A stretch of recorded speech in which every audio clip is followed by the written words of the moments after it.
If you guys are looking for fast, cheap, reliable coins for your college football 25 team, check out my coin sponsors at MMOXP and use discount code MONEYSHOT for 5% off your order. Link in the description below. The champ is here! Welcome back, Money Team. This is Madden Money Shots. Snipping out the Madden cheese as always. In today's video, I'm going to go over some secret changes that EA made to both College Football 25 and Madden 25 earlier this week. But before I do, as always, if you guys want to see me continue to make update videos like this whenever EA does anything to these games, make sure to be a subscriber, hit the like button, let me know in the comment section. And if you guys need more help or more money plays, you can download any of my ebooks instantly simply by clicking links in the description or the top pinned comment. Now, if you follow the CFB Direct or the Madden Direct Twitter accounts for updates, you noticed that earlier this week on Tuesday, College Football 25 said that they will be down for server maintenance, which is typically what they do when they're updating the game or they're making changes to the game. Now, I waited all day for some sort of patch note to be released after this, but there was nothing. All they really did was a couple hours later after they were done post another tweet saying that they basically server maintenance had been complete on all platforms, that you can go back to playing the game.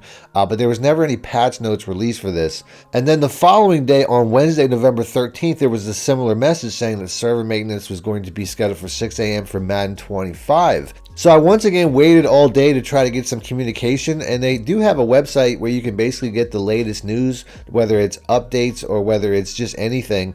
And on this update page, while I was waiting for update patch notes to come out, there actually was a change, but it wasn't patch notes. It was instead saying something about how College Football 25 is going on sale on Black Friday. And I also know that they started to advertise free-to-play weekend for College Football 25 starting yesterday on Thursday, running all the way to the 17th. So I'm guessing that there may have been some changes into the game so that the game is actually free to play for everybody, and that might have been what they were doing. But at the same time, Madden is not free to play. Only College Football 25 is free to play. So it's fair to think that whatever they were trying to do was either for a future update, or they were just making some small tweaks that they're not going to tell us about, which they often do. But that's not to say that there weren't some tweaks discovered by other people in the social media community, including another YouTuber here who found out that apparently College Football 25 may have made some tweaks to the recruiting formula once again. So I'm going to play some segments from a YouTuber named Poodle who broke this down pretty well, as he does do more recruiting videos than I do, but I thought it was important to bring to my audience as well. So if you guys want to check out his channel. Because of the way they changed it again, and they didn't say anything. I didn't see any patch notes on this, but I know for a fact they changed it and show you guys what I think matters. So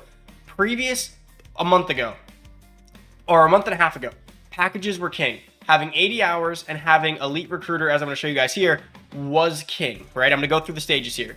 This package right here, having Advanced Look through Always Recruiting was key, and having these first two on Elite were key. If you had these in combination, 70 to 80 hours plus all the lasting impression upsell bonuses, you quite literally would not lose a recruit. If you can get 1 through 3 on this one, combined with that bare minimum 1, I prefer 2, but bare minimum 1. So tier 1 through 3 on this plus tier 1 on this, you are not losing recruits. So what he's basically saying is that they changed the requirements for their coaching abilities when it comes to Elite Recruiter. But he also mentioned how he thinks that they changed the impact of when you schedule a visit, basically to the point where if you want to schedule a visit against a bad team and you win against a bad team, it's not going to help you as much as if you schedule a visit when you're playing like Alabama or something and you win that game against Alabama. Both very important things when it comes to recruiting. And I thought it was important to bring it to you guys because I do think that he is a very good source for these things, and he's probably right. Now, I'm sure there were more things that were quietly patched or altered in these updates as well while they were doing these server maintenances, but that's as much as I could find for you guys. I do think there will be another major patch coming pretty soon where they're going to give us full patch notes and break down more stuff, because the last patch that happened when it comes to Madden was October 16th, and the last update to college football was October 24th. So that's going to 3 weeks to about a month ago if they do an update, which I'm expecting next week. Now, when it comes to Madden, there was another update. They did their weekly player ratings update, and for my money, their player ratings are pretty embarrassing once again, just like their gameplay and just about everything else about Madden. But let's go over these ratings. The highest player rated that got an update probably should have got a higher update, and that's Jamar Chase.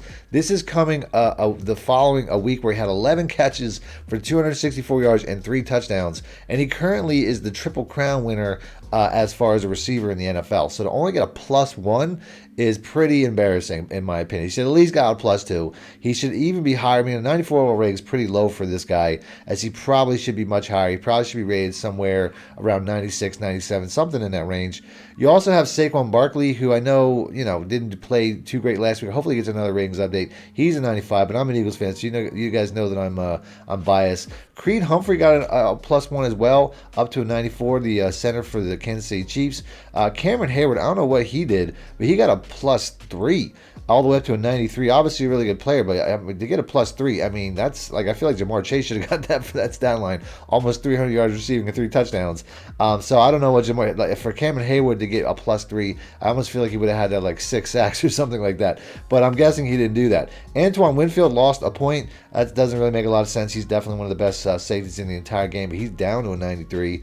We also have Mike Evans going down. I'm not even sure. I mean, he's been injured quite a bit this year with that hamstring, so I'm not even sure if he's playing again, but he's down a point. Not that EA cares about injuries. They've dropped, I think it was at Lawrence, they dropped Demarcus Lawrence from the Cowboys. They dropped while he's on IR. He's not even playing. They dropped him a point a couple weeks ago.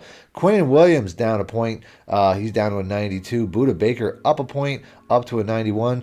I don't know if they're going to drop Terry McLaurin after last night's performance where he caught one pass against the Eagles, but I also think that was more about the Eagles than it was about Terry McLaurin. Trent McDuffie went down a point. Interesting to see anybody on the Kansas City's defense going down a point, considering that their defense is really what's carrying them. Devontae Adams down a point to a 90. I'm sure you're going to see more Jets players dropping as they're just falling apart, despite the fact that I don't really think they should be. They have way more talent than their record indicate. Brian Branch up a point. Love Brian Branch. I really liked him coming out. I wanted the Eagles getting him. Brock Purdy up a point as well to an 89. I keep bringing this up because I'm an Eagles fan, but Jalen Hurts is just dramatically underrated for where he should be, but I'll get to him in a minute. Kenny Moore II went up a point to an 89. We also have Derek Stingley Jr. went up a point. I could have swore he just went down a point like last week. So they're flipping and flopping on Derek Stingley Jr. He's definitely, he's a great player. I don't know why he keeps going up and down. Kevin Zeitler goes up a point. Another Lions guy going up a point. Is they're now 9? Were they 9-1 or 8-1? But they're just an outstanding team. One of the best teams in the league by far. So expect a lot of guys like him, and Jahmyr Gibbs also went up a point to an 87. I hope his speed goes up a point. That'd be great. Levante David went down a point as well. The Bucs lost last week to the Niners by like a field goal, right? Like, I don't understand why they're dropping half the roster. Brian O'Neill for the right tackle for the Minnesota Vikings went up a point. Christian Gonzalez, my bad, went up a point. He's one of the best young cornerbacks in the league. I think he's not going up faster because he plays for the Patriots, and they're really not prime time right now. I mean, they have a bad record. I don't really buy that. I think he should be a much higher rated player. Drake London's been slowly moving up as well. He goes up a point to an 86, which I feel like also is a little bit behind because he's having a really good year in my opinion. He should probably be rated higher. Jalen Carter not going up. Hopefully he goes up this week after that dominant performance he had against the interior against Washington last night. But we'll see. We'll have to wait a while for that. Jalen Hurts up 1 point. Now this is what I'm talking about. To me, Jalen Hurts, they're on a 6-game win streak. I know he didn't play great last night. He played okay. They won the game. But at the end of the day, that was like the first time. He went 4 straight games without a turnover. I went over this last week, went over his ratings, but they didn't go up at all. But he's on a 6-game win streak. He's playing good football. He's not turning the ball over very much anymore. Still getting it done. I don't know why. To me, he's the best quarterback in the NFC. I definitely don't think Brock Purdy is not 3 points higher than Jalen Hurts, especially since he's got more interceptions and all that stuff. But I mean, he's a good player, but I also feel like he's probably in a better offense. Mike Shanahan's got one of the best offensive minds in the entire game, so I think that has more to do with it. Jared Goff also down a point, threw 5 interceptions and only went down a point. I'm pretty sure it was like a week or two ago he went up like 3 points. So he goes out and he has a stinker of a game. His team wins in spite of him on prime time, and he goes down 1 point. His awareness goes down a point. Bravo, EA. But he ultimately, at the end of the day, that's why I think that the Eagles are going to go to the Super Bowl over the Lions, because I just think that, Jalen Hurts is better than Jared Goff, and I just feel like that's going to be the difference, even though those rosters are very similar as far as how good they are. I also feel like the Eagles' defense is the difference.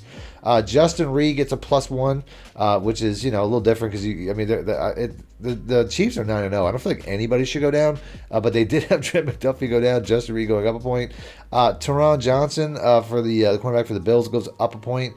Travis Etienne goes down a point to 86, and Bijan Robinson goes up a point to 85. I guess I got to talk about Dak Prescott. Once again, I mentioned it earlier. He's injured. He's not even playing. Isn't he on IR now with the hamstring? He goes down a point to an 85. His injury rating goes down, which makes sense, but his awareness went down as well. So I guess he did something wrong in the training room. But yeah, that's pretty much it. I mean, I see Justin Simmons went down a point to an 85. Keenan Allen went down a point to an 85. Stephon Gilmore went down a point to an 85. So a couple of guys went down. Trey McBride went up 2 points to an 85, as he's one of the best tight ends in the game right now. And his speed rating is an 87, which is also very good for a tight end. But I usually end around there, although for some reason Dave Montgomery went down a point for the Lions to an 84. Not really understand that, but I'm going to end the video there before it gets on too long. If you guys want to see the offense that I was using in this video, I have a link to that popping up on screen now, so just click the links. And until next time, thanks for watching, man. My shit out. Need more help or just want to show your support? Then head over to my Patreon and join my team, where you can get exclusive content like ebooks and bonus plays, as well as early access to my vids and more. Link in the description below.